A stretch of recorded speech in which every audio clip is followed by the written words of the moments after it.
I always like, if I can, to get my pronunciation right, and I believe I have this correct. This is the Hamer, not the Hamer, not the Hammer, the Hamer Basset 5, and it's a multi-fuel stove, but it might be better on coal.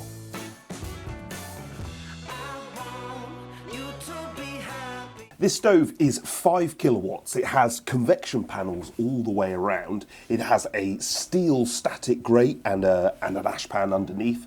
It comes with a 10-year warranty and also a 1-year consumable warranty, which covers everything, even the glass and the rope, which is pretty impressive. You then get direct air as standard. It has this very, very tall air wash system that you can see here. That bit of metal comes down a long way, and that's to prevent smoke coming out when you open the door, which some stoves suffer with. But this one is pretty good. It's also made from steel with cast iron door, and that's all done in Lancashire. In fact, let's reload it.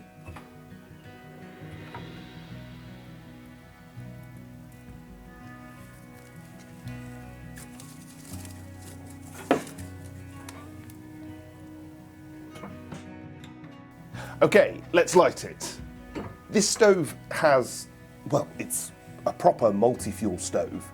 And you have this control arm. In the centre, it is shut down, but if you pull it all the way to the right, then we're in the lighting position for coal, and all the way over to the left, and we're in the lighting position for wood. It lets in lots of air, so lighting should be very easy. Today, because this stove feels a bit more coal orientated, we're going to put it over to the right and light a coal fire. Oh, I think I'm going to end up using my hands for this. Don't do this at home, it's disgusting.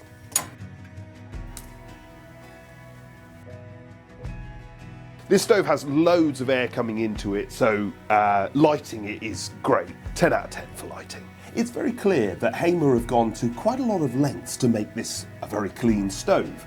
It's DEFRA approved, it's eco-design. They've even basically invented a little stainless steel flue cage that sort of hidden up inside of here that gets very, very hot, and any last particulates get filtered out and burned off as they pass through. It runs at over 80% efficiency, and it's got an A+ rating. They also give you lots of really good advice in regard to how to get the best out of it in terms of burning and cleanness. So from an environmental point of view, it's wonderfully clean. In practice, when you get really environmentally conscious stoves and very, very clean burning stoves, they can cloud a little bit on the glass. And this is not dissimilar in that. We've got a little bit of clouding now, and this stove has only just been lit. That will clean off, but it is part and parcel of some very high efficiency stoves. If we were just purely testing this from an environmental point of view, this would be, I mean, it'd probably be a 10 out of 10. But overall, I think for cleanness, this is a 7.5 out of 10. This is something that Hamer have put a lot of focus on. The stove is clearly easy to fit, easy to service, and thanks to the excellent instructions, it's easy to use as well. And of course, this gives a lot of confidence because those instructions really do answer basically everything, and Hamer themselves really do warranty basically everything. It's heavy, and everything is really nicely put together with a nice clunk. But it's very clearly quite focused on burning coal. We've got lots of primary air coming up through, which makes it very easy to light, very easy to get going again if it's burned right down. But if we go from sort of fully open right now, right into the middle, you can see that we still have, I mean, it controls quite nicely, but we've still got quite a lot of primary air coming up from underneath. Now, that actually means that coal, in the normal way, will still burn overnight. We've clicked it into the wood mode now, so most of the air should be coming up from above. But again, we've still got primary air rushing up underneath. And those things essentially mean that it won't burn all that long with just wood. In terms of control and build, well, in terms of build, this is a 10 out of 10. It's very, very nicely put together. It's very heavy, very tough, convection all round. We get a pair of gloves that come with this. You know, it's a well thought out, lovely thing. But with the control leaning towards coal and not being able to close that primary air off, I think we're going to have to put this overall with more of a 7.5 out of 10. As I say, if you're burning more coal, actually, it's probably higher than that. But this is a multi-fuel stove, so we've got to give a sort of balanced look. We test fuel economy by getting the stove up to operating temperature and then shutting it down and seeing if we can eke it out as long as possible on a net of logs just in operating temperature. Obviously, the more controllable the stove is, the lower you can run it, and therefore the longer potentially you can run it. This one ran for 7 to 9 hours on a few tests with wood. Obviously, we then tried it out with coal, and it works really well with coal, and overnight burning is nice and easy too.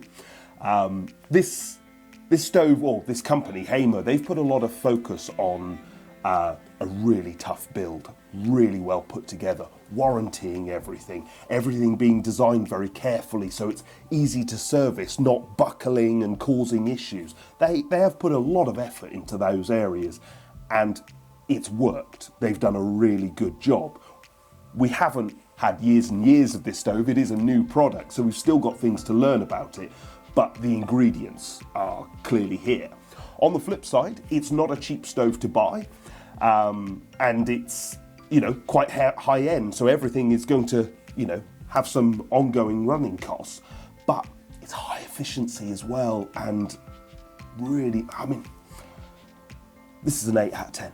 You potentially have to approach this model with a slightly different mindset due to that very active lower air that's favouring coal.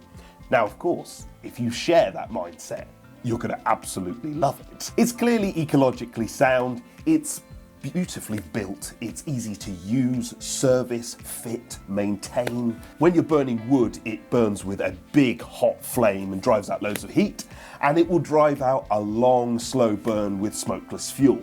This stove is high quality, right down to its sheathed rope seals. I like its weight, its Britishness, and its attention to detail as well. But I can hear you saying, yeah, Gabriel, we've got that, but what car is it? And this one is a bit of a jag.